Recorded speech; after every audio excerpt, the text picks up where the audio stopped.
Merry Takesmas, everybody. Let's take a look at the hot takes you guys have for me this time around. Buff back all the cards that body block nerfs for more problematic cards that eventually did get changed. Loki is the prime example of this that definitely should be reverted. Personal picks would be Prof, Cannonball, Doc Ock, Quinjet, Mary. Those stats likely say otherwise. There seems to be this perception that Loki was nerfed for Arishem, or that Doc Ock was nerfed for Arishem, or that Profex was nerfed for Arishem. No, those cards sucked. I wouldn't mind old Loki back. I always enjoyed playing him. It's nice to have a mid-range deck that goes over the top, and I think this is crucial. Mid-range decks are fairly uniquely positioned right now. There's a lot of different ones. But having old Loki back, I am fairly certain would immediately obliterate Wiccan off of the face of the earth. Is that something you want? Is that a good thing? And when you talk about the other ones, especially Profex and Doc Ock, it's oh, they got nerfed for the sins of other cards that have now been nerfed. Those cards are still super messed up in Arishem if you revert them. Professor X especially is just you can't have that. I don't think either Profex or Doc Ock should exist in this game now that Cannonball exists. And I think one of the things that I like to talk about as one of my failings is my inability to correctly identify how Big 6-drop is a good card. But a lot of that inability was due to me being a bit context blind. The reason Big 6-drop is a good card is almost always because Professor X or Doc Ock. The reason you have these cards that are so big, mattering, and winning a lane is because you've already won another lane. It's a terrible gameplay pattern. Profex should stay where he is. Doc Ock should stay where he is. These are not cards that you should bring back into the world. Loki, you can argue about it, but I feel like mid-range diversity has been one of the strengths of this metagame. And Loki is basically a haymaker aimed squarely at mid-range. Again, I don't know why you would want to do that. I don't know why you would want to introduce that.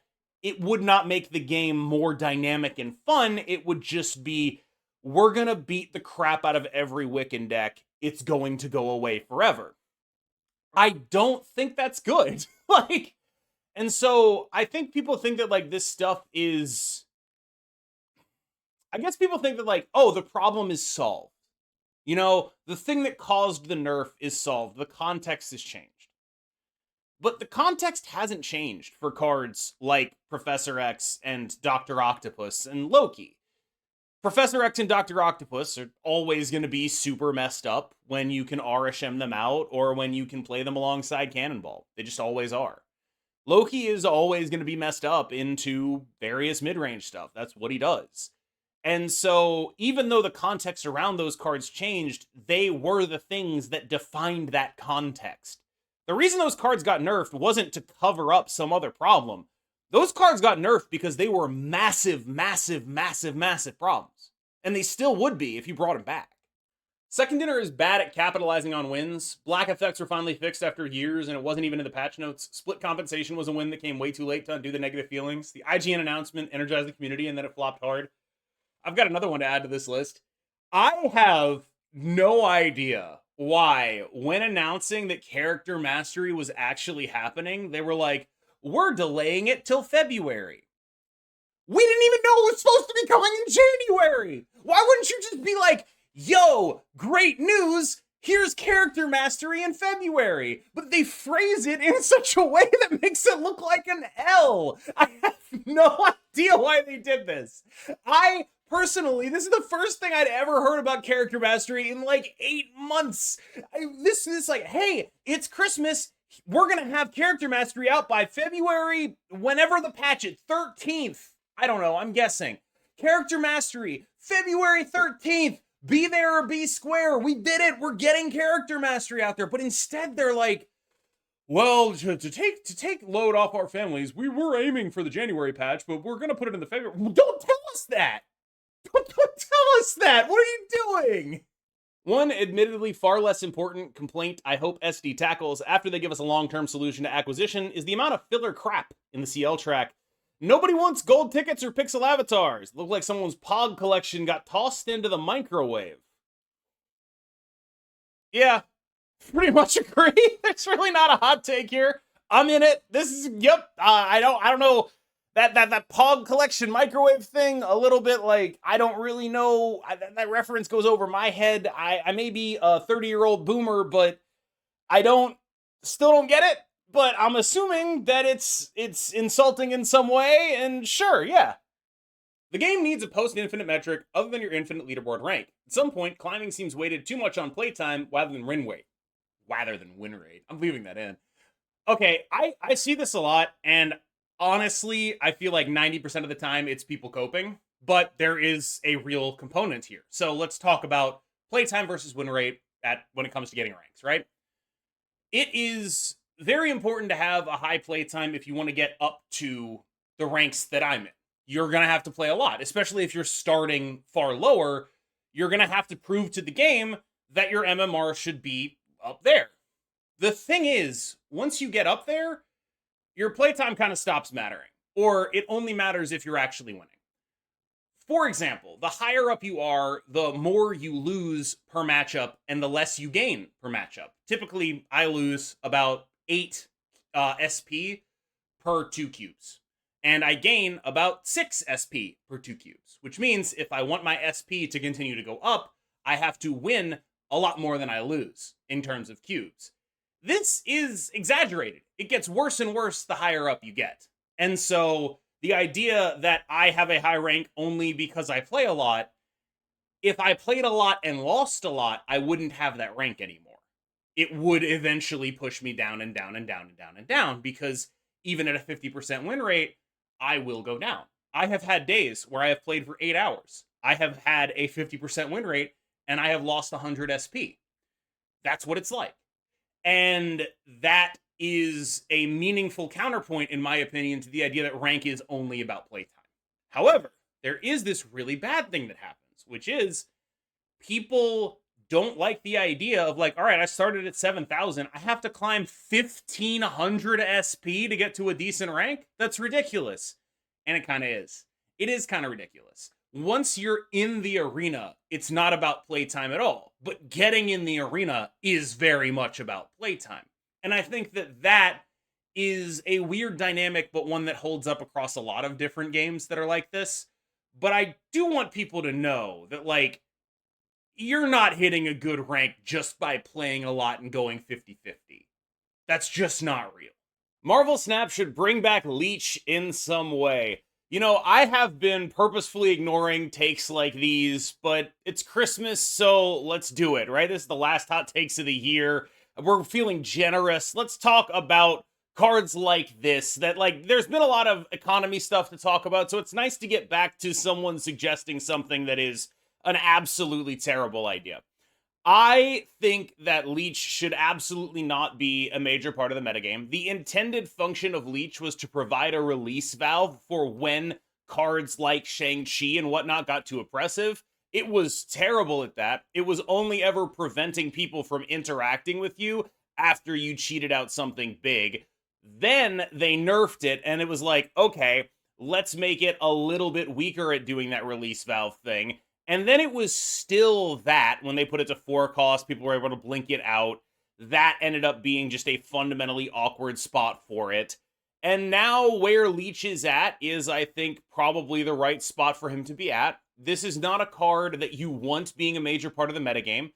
Being a proactive, like, preventative measure as a card like that is much more dangerous and much more boring when you play a card like that, because dangerous is that it always goes in decks that are vulnerable to certain things. Current Leech does not stop people from interacting in the same way. It's like a limited proactive tech card to prevent weird 6-cost guys happening, but weird 6-cost guys are not what people are afraid of, so he doesn't really have a role, which is good, because there shouldn't be a card that says, oh, well, you know, whatever tech card you're playing, it doesn't matter anymore. Shang-Chi, Shadow King, Goliath, that was what old Leech did. And there should not be a card that does that, and they definitely don't need to bring it back. I think that they could consider giving current Leech more stats. Like, his ability does kind of suck now. He could just be a bigger guy if that's something that they're interested in doing. Current Leech does not have many of the design problems of old Leech, but I am responding to this, assuming that when they say they want Leech buffed, what they mean is, I would like old Leech back, and I don't think that's a good idea at all. The number of cards we can acquire is a much smaller problem than the lack of control we have over which cards to acquire. I mean, why not both, right? The lack of control we have over which cards to acquire is a problem because we can't acquire as many cards as we would like. And the amount of cards we can acquire is a problem because if we whiff on them, then we have to suffer through the lack of control. I think that there should be a way of acquiring like the last month or the last month or two's cards. I think currently their system is too punishing for people who take breaks and just doesn't really understand that that is a thing that people do. I look at Pokemon Pocket and I see, again, it's not the same game, but they're doing like a set, a mini set, a set, a mini set, but it's not like you're totally screwed when the next set comes out. You can still go back and go try to open those old packs. And I kind of wonder if Marvel Snap is losing out on money not letting people do that, especially when they have cards that like release high and then get a little bit better, or release low and then end up really big metagame staples. It's almost like they have a desirable product. So card like Anti-Venom, card like Ajax, right? These are desirable products that are simply not on the shelf. And while that might work for, you know, when Jordan releases new sneakers, that kind of sort of artificial scarcity might be an important thing. There's not a secondary market in Marvel Snap. There's only a primary one. And it's almost like they should run a secondary market. Like, there should be, here's where you get stuff, and then, like, you know, here's the card store where you can buy singles. That seems like a thing that should exist, and it just absolutely doesn't.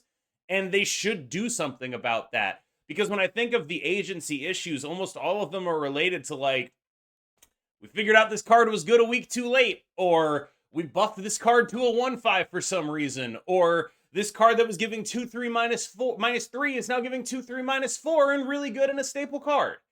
And I think especially in a game with balance as live as Marvel Snap has, you probably have to give people more access to the recently released cards, especially if you're going to tool around with them. Second Dinner needs to stop doing hot locations every now and then. It ruins the game more than people think. That's funny because my favorite hot location would be Ruins or Los Diablos base, just technically 2 Ruins. But I personally am of the belief that I would play more Marvel Snap if hot locations didn't exist. In a perverse way, I, as a streamer, am grateful for them because they sort of enforce days off, and that allows me to keep my schedule, you know, relatively reasonable. It allows me to not drive myself totally insane doing content all the time. It makes me take a break from the game, and I think in a weird way, I might be the one person that hot locations have helped, despite the fact that I do not like playing them, because the reason they help me is I don't play the game on hot location days at all. And I think that there is a certain type of player for whom that is true. I don't learn anything from hot location days other than how to abuse the hot location.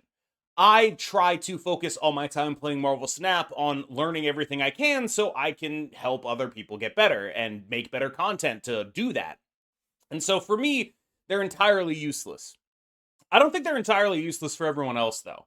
In fact, I think the better you are, the more rewarded you'll be for playing on hot locations. Because there are a lot of people like me who will not be playing on hot locations. And I think, weirdly, hot locations are a great time for you to have asymmetric advantages. If you're a good deck builder, you should be playing on hot locations. If you're smart and you're clever and you're good at adapting, playing on hot locations is one of the best EV propositions you're going to have. Because a lot of really good players like me won't be doing that. And that means that you not only will be able to play against, on aggregate, at least at the high levels, worse players. In my experience, the few hot locations I've played players who are farther down the ladder than on the non-hot location days. And that also means that if you're a good player, a good deck builder, being thrust into a new meta, you're going to be able to adapt quicker than everyone else you're playing against. So I think the better you think you are, the more likely you should be playing on hot location days, assuming you care a lot about rank. One of the things that I think catapulted Yo Woody a lot was that he was really willing to do that. And I think when you look at like some of the best climbs that he ever had, a lot of them were all hot location days because of the things we've talked about here. I think that there is room for people to. I basically think people have gone too far towards where I'm at, and people should be trying out hot location days more at this point. I also think that if Second Dinner had any kind of concrete examples of hot locations actually being bad, like I think they've done this for so long that I think if they had numbers that said, hey, look, this is what happens to our player base on hot locations, we probably wouldn't have hot locations anymore. So I gotta imagine they're not as bad as people think. At this point, they should buff Cyclops to 3/5. I know buffing a vanilla card is complicated, but if Cyclops is a 3/5, cards like Nocturne could be 3/5 as well.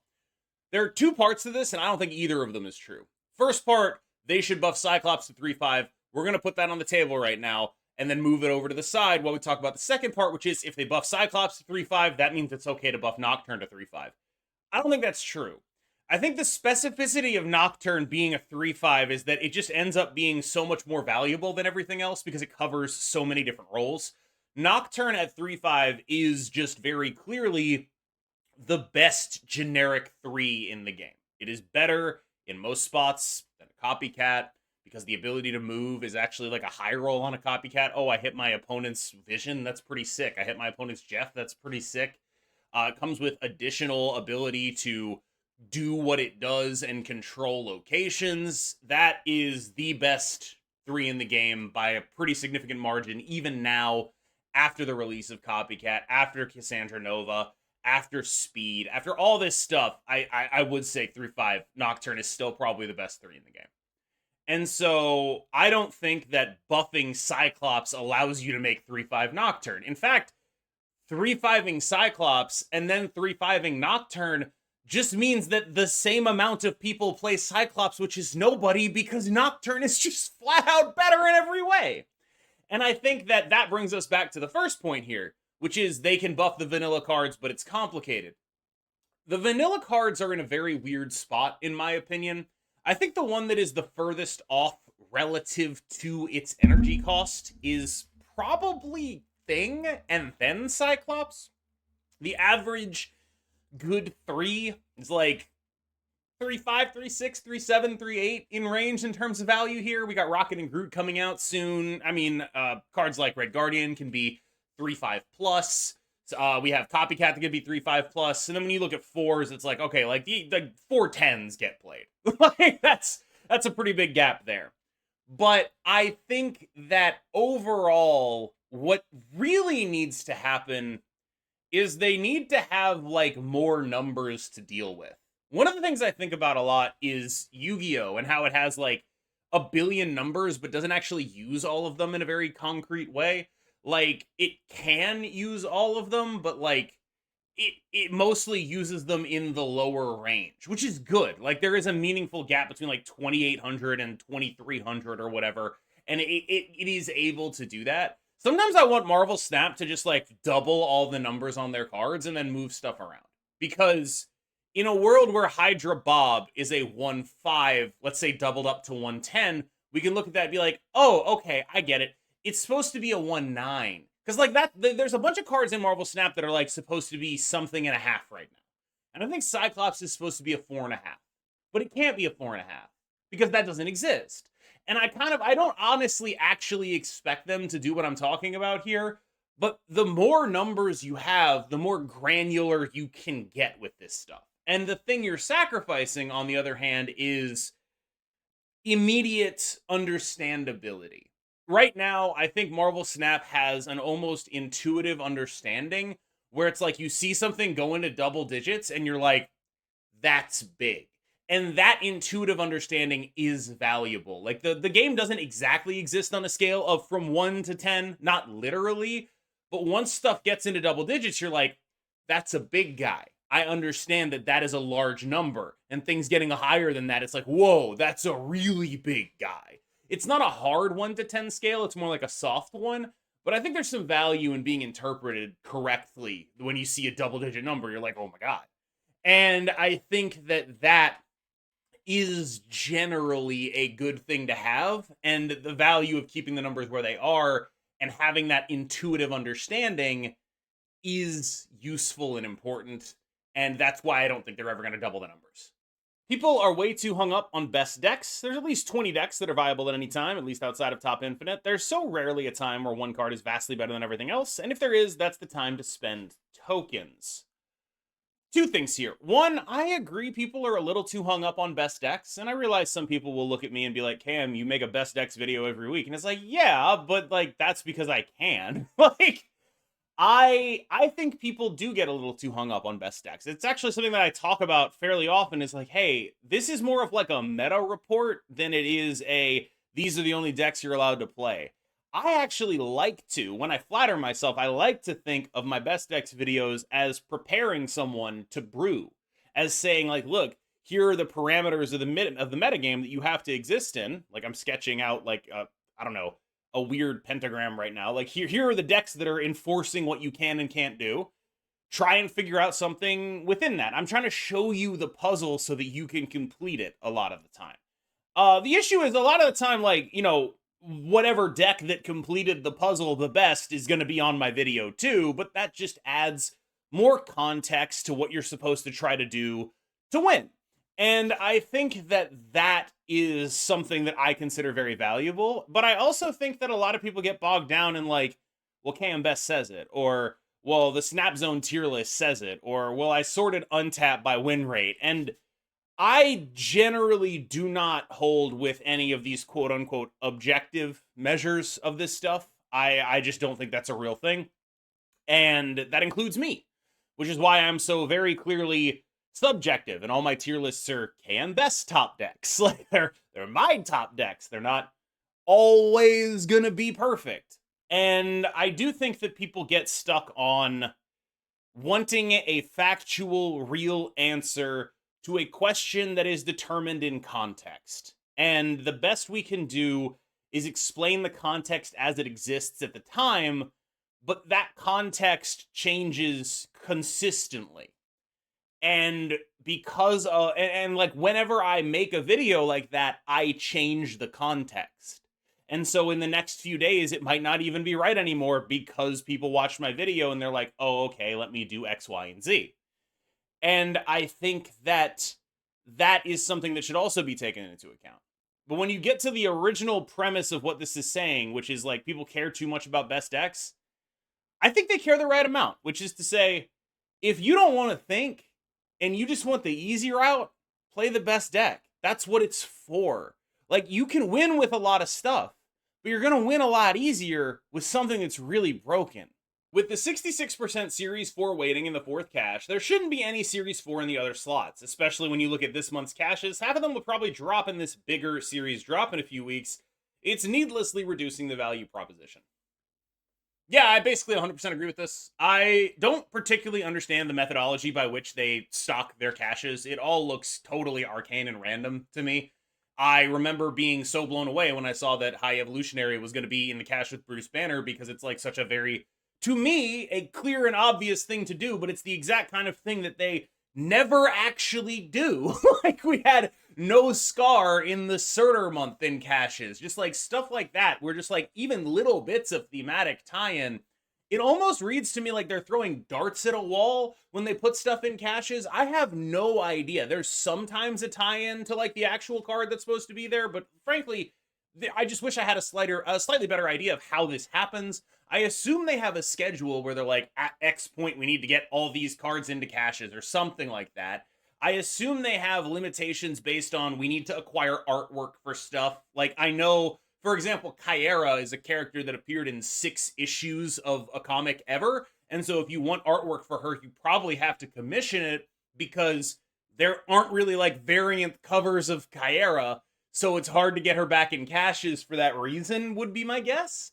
But, and I don't know, maybe there's other characters like that, where it's like, all of the variants come from Marvel variant covers, right? Where like, this is a character that was popular enough to be on a cover that Marvel had, that Marvel commissioned someone to do the art for, and it'd be in a different style so that it could be a collector's thing. The variants are not comic panels, they're like, specifically covers, as far as I'm aware, and otherwise commissioned art. And that means that if there are characters who weren't necessarily popular enough to get it, there's not necessarily going to be a lot of variants available in whatever they have licensed for those characters, which is why you see them commissioning stuff from Rian Gonzalez and Dan Hip for this game and then throwing that into caches. Like, I am a little stuck on that, where it's like, that doesn't feel like something that should be a limitation in this case. Like, you have access to all of Marvel and that's a limitation, but maybe it is. The other thing that confuses me about the way they do caches is it feels like there's no dynamism in it. Like, we made this card, even if we missed, we've got to put it in a cache at some point because that's how it goes. And there's like a bunch of cards from the season pass going into it recently, but again, it seems like there's no rhyme or reason. Like, okay, Kate Bishop is showing up again. Why is Kate Bishop showing up again when it took so long for Hope Summers to show up again? What's the logic behind the things that show up in caches alongside it? And I have not been able to suss out any sort of real pattern in there. And that's just honestly where I'm at. I do think that Series 4 cards being in caches does reduce the value proposition needlessly. I do think that if you're going to have 80 cards in Series 5, there isn't really a reason for Series 4 cards to be in there, because at that point, Series 5 is as big as Series 4 and 5 was when Spotlight Caches started. It doesn't make a lot of sense to me. But it's like one of 10 things that don't make sense to me about the stuff they put in the caches. Content creators having to ride the hype for new cards makes FOMO bigger, and subsequently, the card acquisition problem feel worse than it is. I think this is probably true. I think that, yeah, if you watch, especially, I feel like this is a little bit of an unsolicited hot take from me. The people who are the worst, or I guess least accurate about things to me, are not like the biggest content creators who are already established and have their audiences and understand that. The people who are the most prone to like exaggeration, this card is busted, 100% win rate, like, it's smaller content creators, because that's how they get you to click. And I don't know, like, I feel like I'm pretty clickbaity. I do the YouTube face. I have like capital letters and stuff. I capitalize words, but I don't really have a good enough understanding of what the best practices of clickbait are to be good enough at it. The clickbaitiest I get is when I put my win rate with a deck in the title, because I think that carries with it an implication that the deck has that as an inherent quality. And I think that implication could potentially be given as dishonest. I think that's the closest I get to being clickbaity in a dishonest way on my channel. And it's a line that I really like sort of think about riding, because it's like, all right, look, if I had a really good run with this deck, I do want to tell people that I had a really good run with this deck. I think that isn't necessarily dishonest, but it does carry with it an implication that can be read in an incorrect way, and I may be taking advantage of that implication by putting that in the title. And so there are creators whose names are coming to mind right now that I think are slightly less good about this than I am. But the people I see who are the worst about this are like people who are trying to make a name for themselves.